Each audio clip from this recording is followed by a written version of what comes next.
अस्सलाम वालेकुम स्टूडेंट्स। बेटा कैसे हैं आप लोग? उम्मीद करता हूँ खैरियत से होंगे।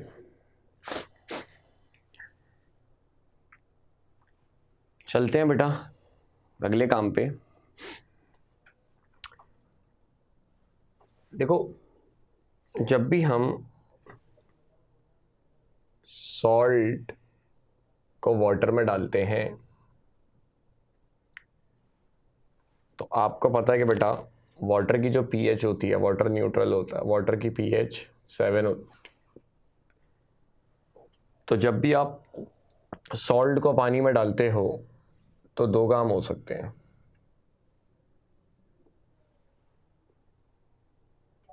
या तो हाइड्रेशन होगी,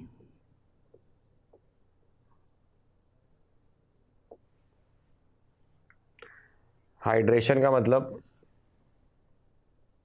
पीएच में चेंज नहीं आएगा,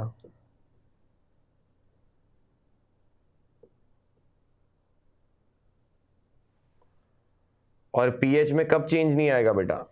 जब वो आपका सॉल्ट कौन सा हो, नॉर्मल या फिर न्यूट्रल सॉल्ट हो।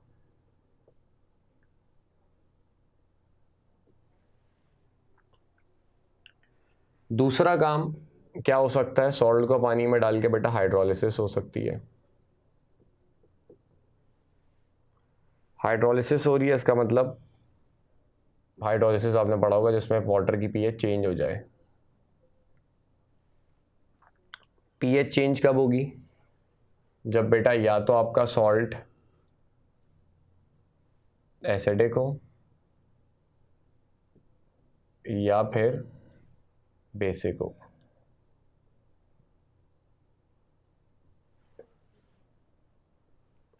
एसिडिक सॉल्ट है तो पीएच 7 से कम हो जाएगी, और बेसिक सॉल्ट है तो पीएच 7 से ज़्यादा हो जाएगी। ठीक है, तो आपसे पूछ सकता है कि भाई कौन सा सॉल्ट हाइड्रोलिसिस करेगा या कौन सा सॉल्ट हाइड्रोलिसिस नहीं करेगा। तो याद रखना बेटा, नॉर्मल या न्यूट्रल सॉल्ट जो होते हैं वो हाइड्रोलिसिस नहीं करते। सही है, क्योंकि वो वाटर की पीएच चेंज नहीं करते। वाटर की पीएच चेंज नहीं हो रही तो मतलब हाइड्रेशन हो रही है। वाटर की पीएच चेंज हो रही है तो मतलब हाइड्रेशन और हाइड्रोलिसिस में यही फ़र्क होता है। हाइड्रेशन में वाटर का मॉलिक्यूल नहीं ब्रेक होता, इसका मतलब पीएच चेंज नहीं हो रही। हाइड्रोलिसिस में वाटर का मॉलिक्यूल ब्रेक हो जाता है, पीएच चेंज हो जाती है।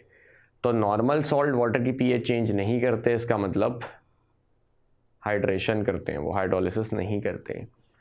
एसिडिक और बेसिक सॉल्ट हैं तो ऑब्वियसली वो पानी की पीएच को चेंज करेंगे, तो वो हाइड्रोलिसिस करते हैं। तो आपसे बोले इनमें से कौन सा सॉल्ट हाइड्रोलिसिस करेगा, तो ऑप्शन में जो भी एसिडिक या बेसिक सॉल्ट गिवन आप उस पर टिक करोगे वो हाइड्रोलिसिस करेगा। इसी तरह आपसे बोले इनमें से कौन सा सॉल्ट है जो हाइड्रोलिसिस नहीं करेगा, तो ऑप्शन में कोई नॉर्मल सॉल्ट गिवन हो तो आप उस पर टिक करोगे, वो हाइड्रोलिसिस नहीं करेगा। अच्छा, इसमें काफ़ी सारी चीज़ें हैं, उसको देख लेते हैं।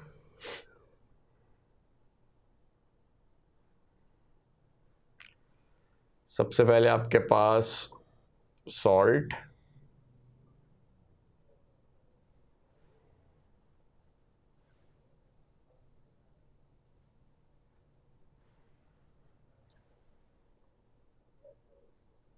सॉल्ट सॉल्यूशन, हाइड्रोलिसिस करेगा या नहीं करेगा, पीएच, उसके बाद लिटमस पेपर में क्या करेगा,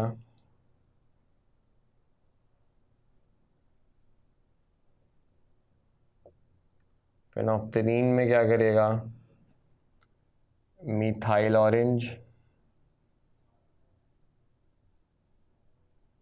और फिर यूनिवर्सल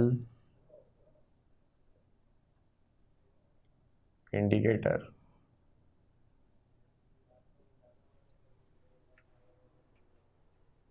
ठीक है,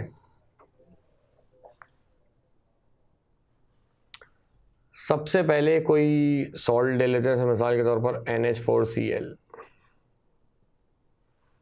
अब NH4Cl बेटा, NH4 जो है वो आपका बेसिक पार्ट है और Cl जो है वो आपका एसिडिक पार्ट है। NH4 आता है NH4OH से जो कि वीक बेस है, और Cl आता है HCl से जो कि स्ट्रॉन्ग एसिड है। तो वीक बेस और स्ट्रॉन्ग एसिड को मिलाने पे ये सॉल्ट बन रहा है, तो एसिडिक सॉल्ट है। तो सॉल्यूशन में लिख देते हैं बेटा हम एसिडिक। एसिडिक और बेसिक सॉल्ट होते हैं तो वो आपसे पूछा हाइड्रोलिसिस करेगा नहीं करेगा, तो बिल्कुल करेगा।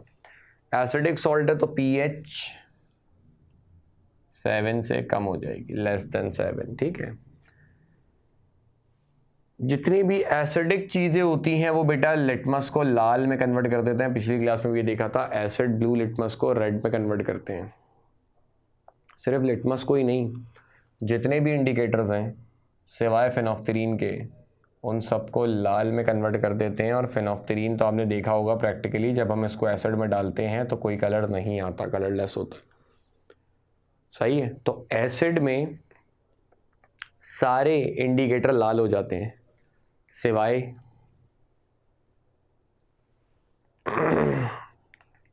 फेनोफ्थलीन के, ठीक है। तो ये आपसे पूछ सकता है कि कौन सा एसिड डालने पे मतलब ये सॉल्यूशन है आपके पास, इसमें ये वाला इंडिकेटर डाल रहे हैं तो क्या कलर आएगा।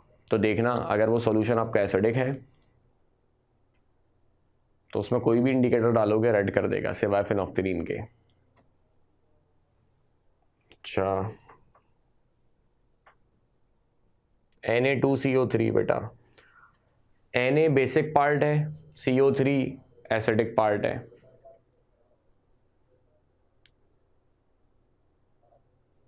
Na आता है आपके पास NaOH से, स्ट्रॉन्ग बेस है, और CO3 आपके पास होता है बेटा कार्बोनिक एसिड से जो कि वीक एसिड है। तो स्ट्रॉन्ग बेस और वीक एसिड से बन रहा है ये सॉल्ट।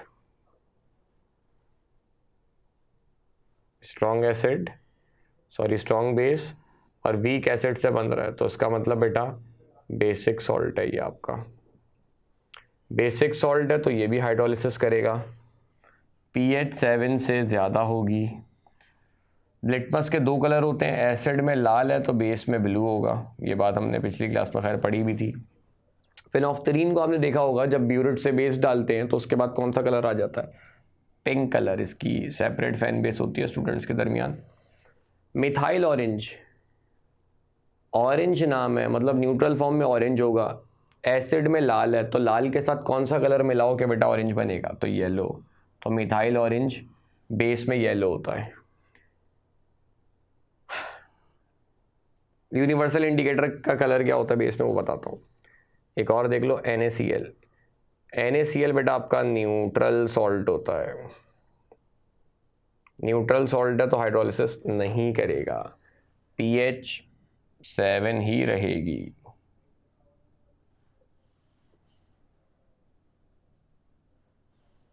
सही है, pH 7 ही रहेगी। लिटमस का न्यूट्रल फॉर्म में अगर इन दोनों कलर को आप मिला दो, लाल और नीले को मिला दो, तो कुछ पर्पल सा बनेगा। जो कलर यहाँ पे होता है वही कलर वहाँ पे होता है, तो ऐसे याद रखना है इसको कि यूनिवर्सल इंडिकेटर बेस में पर्पल होता है। मैंने पिछले लेक्चर में बताया भी था, कलर में वो जो कलर के pH थे ना, वो यूनिवर्सल इंडिकेटर को ही देखते हुए रखे थे। मैंने कहा था ना रेड की 0 होती है, क्योंकि रेड किस में होता है, एसिड में होता है यूनिवर्सल इंडिकेटर का कलर। और मैंने कहा था पर्पल की 14 होती है, क्योंकि पर्पल कलर किस में होता है, बेस में होता है। तो यूनिवर्सल इंडिकेटर के जो कलर है ना वो याद रखो, तो कलर की pH भी आपको याद रहेगी। यूनिवर्सल इंडिकेटर एसिड में लाल होता है तो लाल की pH एसिडिक वाली होगी, 0 होती है। और ऑरेंज भी लाल का ही कॉम्बिनेशन है तो उसकी भी एसिडिक वाली होती है 3।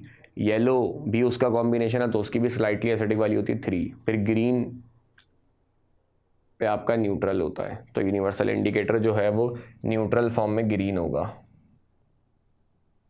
ठीक है। फिर ब्लू और फिर डीप ब्लू और फिर पर्पल आता है। खैर, फेनोफ्थलीन आपने न्यूट्रल फॉर्म में देखा होगा कैसा होता है बेटा, शीशी में देखा होगा कैसा होता है, कोई कलर नहीं होता, मतलब कलरलेस होता है। मिथाइल ऑरेंज नाम ही ऑरेंज है, तो बेटा न्यूट्रल फॉर्म में ये ऑरेंज होता होगा। तो ये बेटा हमने देखा कौन सा सॉल्ट हाइड्रेशन करता है, कौन सा हाइड्रोलिसिस करता है, पीएच पे क्या फ़र्क पड़ता है, और इंडिकेटर में कौन सा कलर देते हैं। ये सारी चीज़ें भी बेटा एमसीक्यूज़ पॉइंट ऑफ व्यू से काफ़ी इंपॉर्टेंट होती हैं। आगे चलते हैं, सॉल्यूशन वाले पोर्शन का बेटा आखिरी पार्ट आपका, उस पर चलते हैं, वो है बफर सॉल्यूशन का।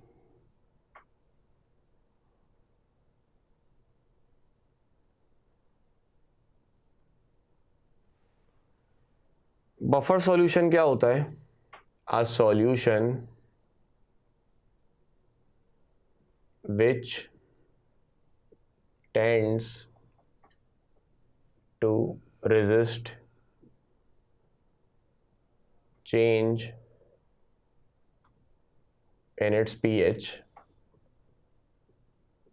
even on adding a small amount of acid और बेस। बफर सॉल्यूशन एक ऐसा सॉल्यूशन होता है जिसमें आप स्मॉल अमाउंट में एसिड डाल दो या बेस डाल दो, उसके बावजूद उस सॉल्यूशन की पीएच चेंज ना हो, तो ऐसे सॉल्यूशन को हम बफर सॉल्यूशन कहते हैं।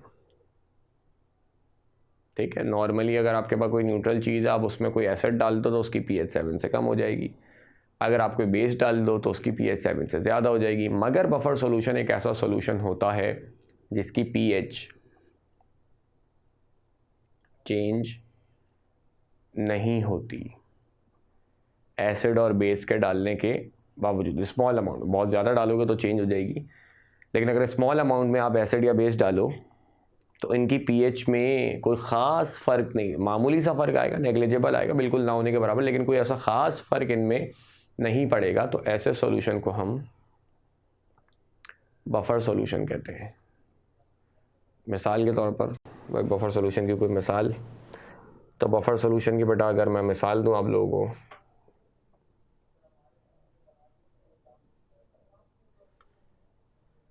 ह्यूमन ब्लड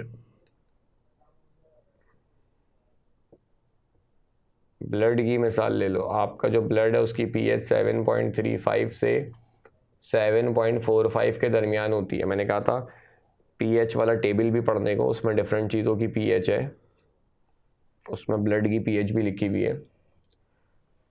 7.35 से 7.45 के दरमियान होती है इंसानी खून की पीएच। अब हम बहुत सारी चीज़ें ऐसी इस्तेमाल करते हैं जो कि एसिडिक होती हैं। सॉफ्ट ड्रिंक आप लोग पीते हो एसिडिक होती है, लेमन इस्तेमाल करते हो एसिडिक है, सिरका आप लोग इस्तेमाल करते हो एसिडिक है, टमाटर इस्तेमाल करते हो एसिडिक है, और बेशुमार चीज़ें इस्तेमाल करते हो जो कि एसिडिक है। मगर उसके बावजूद हमारे ब्लड की पीएच कम नहीं होती। हालांकि एसिड डाल रहा हूँ, कम होनी चाहिए ना, मगर कम नहीं होती। इसी तरह बहुत सारी चीज़ें हम बेसिक इस्तेमाल करते हैं, जैसे अंडे का इस्तेमाल करते हैं और बेकिंग सोडा का इस्तेमाल करते हैं। सही है, तो बहुत सारी चीज़ें हम ऐसी इस्तेमाल करते हैं जो कि बेसिक होती हैं, तो हमारी पीएच ब्लड की बढ़ जानी चाहिए, मगर ऐसा नहीं होता। ब्लड की पीएच 7.35 से 7.45 के दरमियान ही रहती है नॉर्मल कंडीशंस के ऊपर, इसमें चेंज नहीं आता। तो उसका मतलब ब्लड क्या है आपका? बफर सॉल्यूशन है। तो ऐसा सॉल्यूशन जो अपनी पीएच चेंज ना होने दे स्मॉल अमाउंट ऑफ एसिड और स्मॉल अमाउंट ऑफ बेस के एडिशन के बावजूद। हाँ, बहुत ज़्यादा अगर आप कर लो, आप मिसाल है पूरा दिन कोल्ड ड्रिंक पीते रहो दबा के, फिर हो सकता है चेंज हो जाए। इसीलिए कहते हैं लिमिटेड क्वांटिटी हर चीज़ की रखो, लिमिटेड डाइट रखो, इसीलिए कहते हैं ताकि ब्लड की पीएच वगैरह चेंज ना हो। अगर आप बहुत सारी एसिडिक चीज़ों का इंटेक कर लो, बहुत सारी बेसिक चीज़ों का इंटेक कर लो, तो स्मॉल अमाउंट में अगर आप कोई एसिड या बेस डाल दो और उसकी पीएच चेंज ना हो, तो ऐसे सॉल्यूशन को बफर सॉल्यूशन कहते हैं। जैसे मैंने कहा हमारा ब्लड, स्मॉल अमाउंट में एसिड ले रहे हैं, स्मॉल अमाउंट में बेस ले रहे हैं, मगर ब्लड की पीएच चेंज नहीं हो रही, तो आपका बफर सॉल्यूशन है।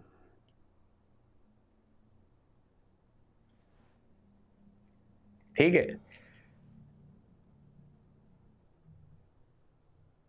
तो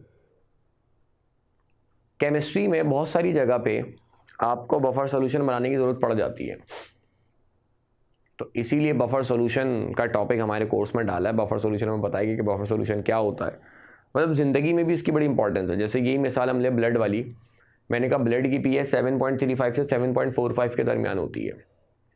अगर ये पीएच बढ़ जाए, 8 से ज़्यादा हो जाए या 7 से कम हो जाए तो बंदा मर जाता है। बढ़ते बढ़ते 8 से बढ़ जाए या 7 से कम होते होते 7 से कम हो जाए तो बंदा मर सकता है। तो कहने का मकसद है कि देखो पीएच मेंटेन रखना कितना ज़रूरी है ज़िंदगी में। अगर आपकी पीएच मेंटेन ना हो तो आपको जान से हाथ धोना पड़ सकता है। तो बिल्कुल इसी तरह बेटा ज़िंदगी में या केमिस्ट्री में, मतलब लैब में, इंडस्ट्री में, बहुत सारी जगह पे आपको पीएच मेंटेन रखने की ज़रूरत पड़ जाती है, जहाँ पीएच चेंज होने से मसले मसाइल हो सकते हो। जैसे मैंने कहा बंदा मर रहा है पीएच चेंज होने से, तो ये तो बहुत बड़ा मसला है। इस तरह के छोटे मोटे मसले भी ज़िंदगी में आ सकते हैं पीएच चेंज करने से। तो हमें बहुत सारी जगहों पे बेटा ऐसा सोल्यूशन तैयार करने की ज़रूरत पड़ती है कि जहाँ पे आपको पीएच मेंटेन रखनी है, पीएच चेंज ना होने देनी है, तो वहाँ पे हम इस्तेमाल करते हैं बफर सॉल्यूशन को। तो इसलिए बफर सॉल्यूशन बेटा केमिस्ट्री में बहुत इंपॉर्टेंट, बहुत काम की चीज़ है। ठीक है, तो बहुत सारी जगह पे हमें बफर सॉल्यूशन को बनाने की, इसको प्रिपेयर करने की ज़रूरत पड़ जाती है। तो बफर सॉल्यूशन ऐसा सॉल्यूशन जो अपनी पीएच चेंज ना होने दे, वो बफर सॉल्यूशन है। कितनी तरह का होता है बफर सॉल्यूशन की अगर हम बात करें टाइप्स की, बफर सॉल्यूशन की अगर हम टाइप्स की बात करें तो पहला जो आपका बफर सॉल्यूशन होता है वो होता है एसिडिक बफर।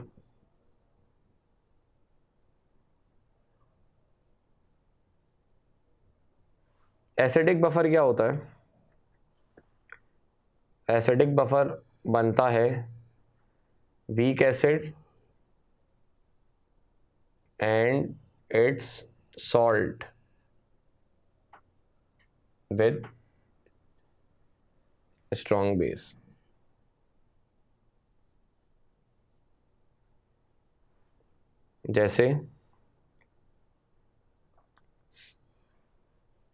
जैसे कोई वीक एसिड ले लो CH3COOH,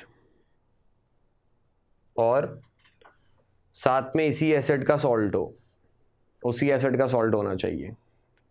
तो सॉल्ट में आपको पता है पॉजिटिव और नेगेटिव पार्ट आता है। नेगेटिव पार्ट एसिड का ही होता है, यानी नेगेटिव पार्ट इसका ही होगा। इसमें नेगेटिव पार्ट क्या है बेटा? H पॉजिटिव है, बाकी पूरा नेगेटिव है।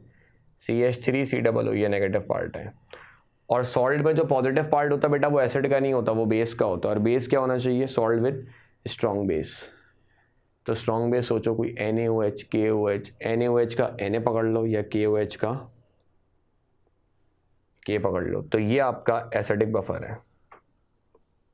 सही है, आपसे बोले इनमें से एसिडिक बफर कौन सा है, तो देखना जिस ऑप्शन में वीक एसिड आ रहा हो और साथ में उसी एसिड का सॉल्ट आ रहा हो विद स्ट्रॉन्ग बेस, तो उसे हम एसिडिक बफर कहते हैं। इन दोनों सोल्यूशन को मिला दो तो फिर अब ये पीएच चेंज होने से रेजिस्टेंस शो करेगा एसिड और बेस के डालने के बावजूद, तो ये आपका बफर है।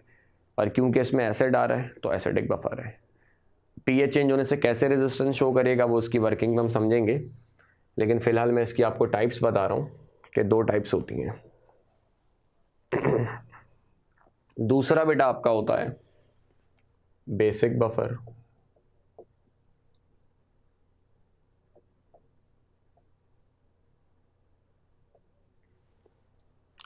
ठीक है, दूसरा आपका बेसिक बफर होता है। बेसिक बफर जाहिर सी बात के क्या होगा बेटा? वीक बेस हो जिसमें, और उसका सॉल्ट हो विद स्ट्रॉन्ग एसिड, तो वो आपका बेटा बेसिक बफर कहलाता है। जैसे कोई वीक बेस लो NH4OH, इसी बेस का सॉल्ट होना चाहिए सॉल्ट में पॉजिटिव और नेगेटिव पार्ट आते हैं, पॉजिटिव पार्ट बेस का ही होता है, पॉजिटिव पार्ट इसी का NH4, नेगेटिव पार्ट बेस का नहीं होता, नेगेटिव पार्ट एसिड का होता है, और एसिड वाला पार्ट क्या होना चाहिए, स्ट्रॉन्ग। तो कोई स्ट्रॉन्ग एसिड पकड़ो, HNO3, HCl, H2SO4, HCl का Cl ले लो, HNO3 का NO3 ले लो, H2SO4 का SO4 ले लो। तो ये बेटा आपका बेसिक बफर है। आपसे बोले इनमें से बेसिक बफर कौन है, वीक बेस आ रहा हो और उसी बेस का सॉल्ट हो विद स्ट्रॉन्ग एसिड, तो उसे हम बेसिक बफर कहते हैं। सही है, इन दोनों को मिला दो तो पीएच चेंज होने से रेजिस्टेंस शो करेगा, तो इसका मतलब बफर है। और क्योंकि इसमें हमने बेस लिया है, वीक बेस लिया है, तो इसकी पीएच 7 से ज़्यादा होगी, तो बेसिक बफर है। सही है। अब बफर सॉल्यूशन काम कैसे करता है इस पे बात करते हैं।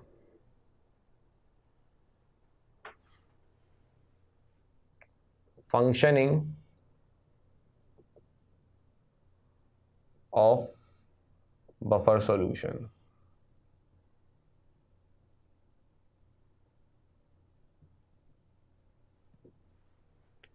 देखो, जैसे मिसाल है, किसी भी बफर की एग्जांपल ले लो, एसिडिक वाली की ले लो, CH3COOH आइंस में टूटेगा तो H पॉजिटिव मिलेगा और CH3COO नेगेटिव मिलेगा। सही है। अब हम चाहते हैं कि हमें CH3COO नेगेटिव मिले। क्यों मिले,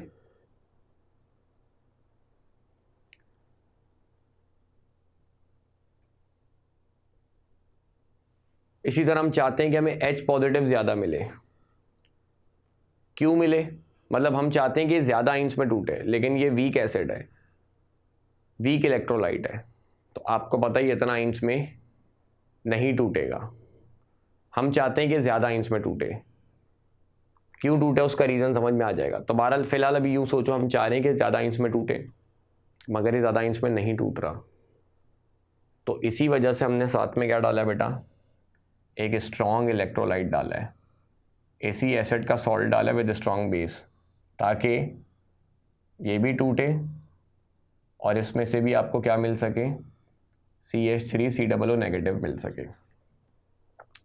तो उसी एसिड का सॉल्ट क्यों लेते हैं, ये चीज़ समझ में आई, ताकि वही नेगेटिव आइन मिले ना आपको जो उसमें आ रहा है। कुछ और मिलेगा तो फिर फ़ायदा नहीं है, क्योंकि मुझे इसकी कंसेंट्रेशन को बढ़ाना था। क्यों बढ़ाना था, रीज़न अभी समझ में आएगा। मैं चाह रहा हूँ मुझे ये ज़्यादा मिले, तो मैं कोई ऐसा सॉल्ट डालूंगा जिसमें यही आइन आ रहा हो ना, तो इसीलिए मैंने कहा जो एसिड आप डालते हो उसी का सॉल्ट होना चाहिए। स्ट्रॉन्ग बेस के साथ क्यों होना चाहिए, अगर बेस वीक होगा तो उसका मतलब वो भी वीक है, तो उसमें से भी इतने आइंस नहीं निकलेंगे, डालने का फ़ायदा ही नहीं होगा। तो वीक एसिड के साथ उसी का सॉल्ट विद स्ट्रॉन्ग बेस क्यों डालते, रीज़न समझ में आया। मैंने कहा आपको इसकी कंसेंट्रेशन बढ़ानी है, तो आप इसी का सॉल्ट डालोगे ना, और जो सॉल्ट डालोगे उसमें बेसिक पार्ट स्ट्रांग होना चाहिए ताकि वो स्ट्रांग इलेक्ट्रोलाइट हो, क्योंकि वीक तो ये खुद भी था ना, डाल क्यों रहे उसके बढ़ाने के लिए ना आयनाइजेशन को। तो इस वजह से वीक एसिड और उसी के सॉल्ट विद स्ट्रांग बेस को मिलाने पे ही आपको बफर सॉल्यूशन मिलता है। ठीक है। अब अगर मैं बेटा एसिड डाल दूं इसमें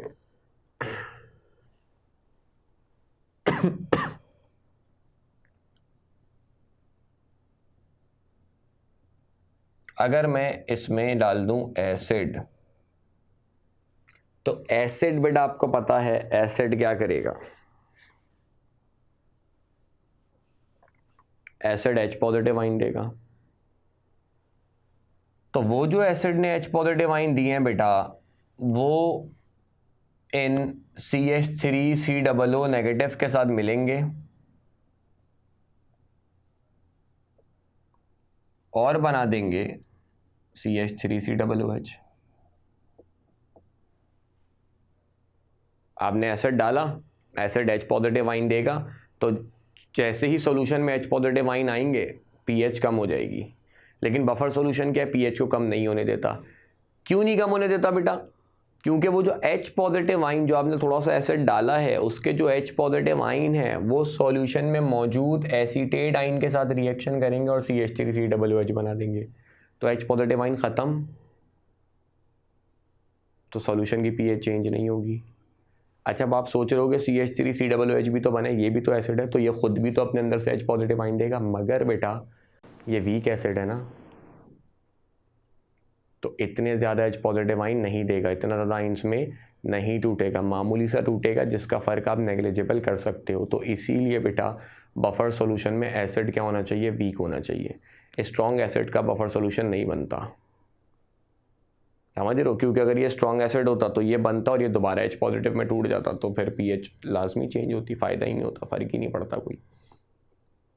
तो एसिड क्या होना चाहिए बेटा, वीक, ताकि ये जब आपका बने तो ये अगर आइंस में टूटे तो वीक एसिड है, थोड़ा सा टूटेगा, इतना को ख़ास फ़र्क नहीं पड़ेगा। अब ये रीज़न समझ में आया कि मैं इसकी कंसंट्रेशन को बढ़ाना क्यों चाह रहा था, क्योंकि भाई ये वीक इलेक्ट्रोलाइट है, ये थोड़े से ही एसिडेट आइन देगा, तो अगर मैं कोई एसिड डालूंगा तो उसका मुकाबला करने के लिए, उसको न्यूट्रलाइज करने के लिए एसिडेट के आइंस होने तो चाहिए सोल्यूशन में, ये तो थोड़े से देगा, 1% 2% टूट रहा सिर्फ, तो एसिड डालूंगा उसका मुकाबला ही नहीं कर पाएंगे, तो एक आध होंगे, पीएच चेंज होगी फिर। तो इसीलिए इसके अमाउंट को बढ़ाने के लिए हम इसी एसिड का सॉल्ट लेते हैं विद स्ट्रॉन्ग बेस के साथ। तो एसिडिक बफर सिर्फ वीक एसिड नहीं होता, उसकी आयोनाइजेशन बढ़ाने के लिए, उसकी आइंस की कंसंट्रेशन को बढ़ाने के लिए आप साथ में उसका सॉल्ट भी डालते हो स्ट्रॉन्ग बेस के साथ, समझे। तो सॉल्ट विद स्ट्रॉन्ग बेस डालने का रीज़न ये है, ताकि मैं चाह रहा हूँ इसकी कंसंट्रेशन ज़्यादा हो, ताकि ये आने वाले एसिड का मुकाबला तो कर सके, उसको न्यूट्रलाइज तो कर सके। इसी तरह अगर मैं बेस डाल दूँ बेटा,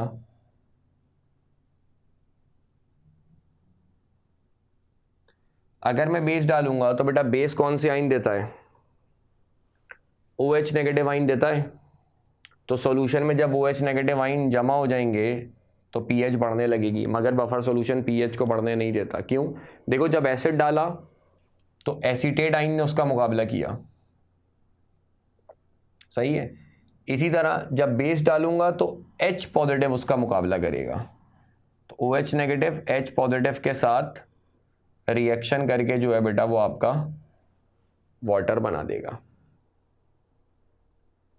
सही है। तो OH नेगेटिव आइन ख़त्म, तो पीएच नहीं बढ़ेगी। अच्छा, अब आप सोच रहे हो कि वहाँ से H पॉजिटिव भी तो कम हुए, तो H पॉजिटिव कम होने पे मतलब एसिडिक नेचर कम होगा, तो वही बात बेसिक नेचर बढ़ेगा, पीएच को बढ़ना चाहिए। मगर उसी वक्त जैसे ही H पॉजिटिव का अमाउंट कम होता है, यानी प्रोडक्ट की कंसंट्रेशन कम होती है, तो according to Le Chatelier principle reaction forward side पे शिफ्ट हो जाता है। लीच-एटलियर प्रिंसिपल पढ़ा था, प्रोडक्ट की कंसंट्रेशन कम होगी तो रिएक्शन फॉरवर्ड तरफ आ जाएगा। तो जो H पॉजिटिव OH नेगेटिव के साथ मिलकर वाटर बना रहे हैं, तो H पॉजिटिव की कंसंट्रेशन कम हो रही है, पीएच बढ़ने लगेगी, मगर उसी वक्त रिएक्शन आपका फॉरवर्ड तरफ शिफ्ट हो जाएगा। ये जो आपका एसिटिक एसिड है ये टूट जाएगा किस में, H पॉजिटिव में और एसीटेट आइन में। तो जितने H पॉजिटिव आइन में कमी आई थी वो दोबारा वापस आ जाएंगे। तो इस तरह स्मॉल अमाउंट में एसिड डालो या स्मॉल अमाउंट में बेस डालो, किसमें, बफर सॉल्यूशन में, तो उसकी पीएच में कोई चेंज नहीं आता। तो इसी के साथ बेटा आपका सॉल्यूशन का जो पार्ट है वो कंप्लीट होता है। इसके बाद इलेक्ट्रोकेमिस्ट्री का जो पार्ट है बेटा वो हम अगली क्लास से स्टार्ट करेंगे। अच्छा, यहाँ पे एक आर्रीनियस की थ्योरी है, सेन बोर्ड की बुक में, ये सिर्फ उसके कुछ पॉस्टुलेट्स हैं, आसान से पॉस्टुलेट्स हैं, सिंपल थ्योरेटिकल। तो अक्सर एनईडी के टेस्ट में उसके पॉस्टुलेट्स वगैरह आ जाते हैं सिंपल, तो उसके पॉस्टुलेट्स को जो है वो आप लोग पढ़ लीजिएगा। तो इसी के साथ हमारा सॉल्यूशन वाला जो पार्ट है वो कंप्लीट हुआ। अगली क्लास से बेटा फिर इलेक्ट्रोकेमिस्ट्री वाला पोर्शन स्टार्ट करेंगे। तो फिलहाल बेटा इस लेक्चर को, इस वीडियो को यहीं पे एंड करते हैं। अगले लेक्चर में आप मुलाकात होगी। अपना ख्याल रखना, अल्लाह हाफ़िज़।